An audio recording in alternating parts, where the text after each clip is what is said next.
Tout comme d'autres maux qui minent l'être humain, les troubles mentaux, encore appelés folie, requièrent une attention particulière vu ses variantes et diverses manifestations. Même si pour certains, ce mal provient des forces mystiques, reconnaissons tout de même que la science est à même d'expliciter les différents paramètres de cet état. Bonjour chers internautes et bienvenue sur Top Santé. Sur cette émission, nous nous intéressons aux troubles mentaux, généralement appelés folie.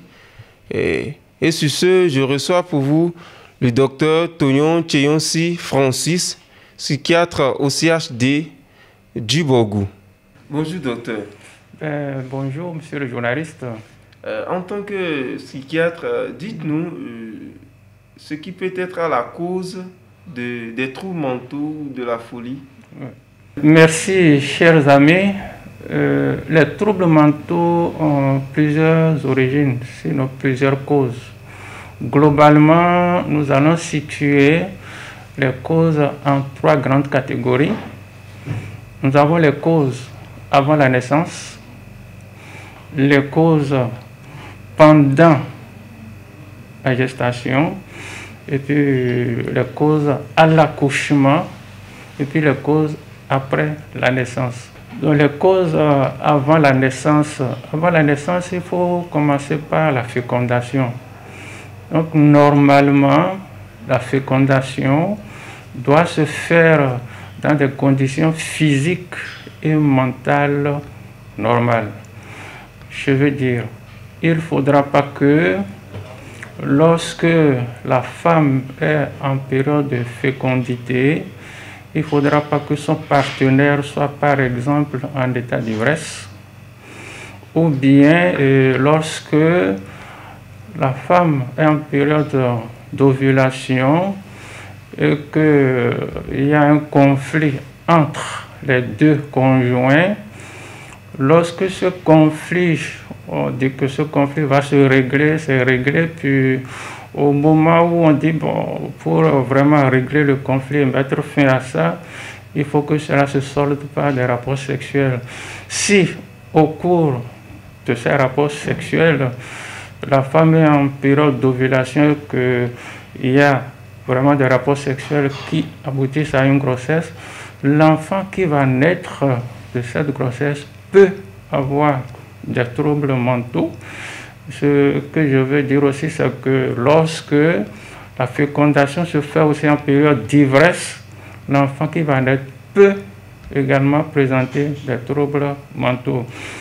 Maintenant, après la fécondation, pendant la gestation, pendant la grossesse même, lorsque la femme est en état de grossesse, il y a certaines choses qu'il faut éviter, ou bien certaines choses qui peuvent être à la base de la survenue de troubles mentaux. Et parmi ces facteurs, nous avons le surménage.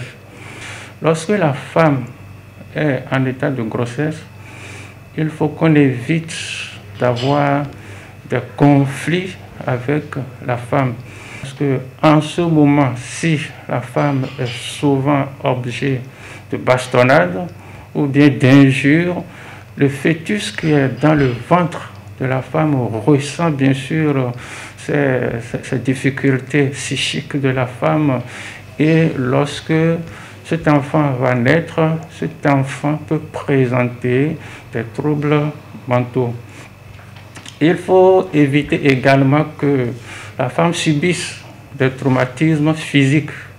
Les coups, par exemple, que la femme peut recevoir dans le ventre, c'est-à-dire sur l'utérus, ou bien lorsque la femme tombe, par exemple, sur le ventre, là, il peut y avoir de petites déformations au niveau du cerveau qui peuvent avoir à la naissance des répercussions sur le comportement normal de l'enfant. Il y a les infections. Lorsque la femme, au cours de la grossesse, est infectée par la syphilis ou bien par la toxoplasmose, l'enfant est également infecté. Et lorsque l'enfant est infecté, là, c'est surtout sur le cerveau que ces infections agissent. Et lorsque ce cerveau est infecté, vous convenez que le fonctionnement normal de l'enfant ne sera pas fait et il va présenter des troubles mentaux. Il peut présenter des troubles mentaux. Ensuite, il y a les les intoxications. Donc, lorsque la femme enceinte reçoit des rayons X, nous appelons des rayons X, la radiographie par exemple, lorsque la femme est enceinte, il faut d'abord un certain âge de la grossesse pour qu'on puisse faire des radiographies sur le ventre de la femme. Lorsqu'on fait ces radiographies à un âge qui n'est pas convenable, ces rayons X peuvent entraîner des répercussions sur le cerveau. Toujours avant la naissance, nous avons l'hérédité. Il y a des familles dans lesquelles les parents qui ont des troubles mentaux peuvent transmettre des troubles mentaux également à leurs enfants.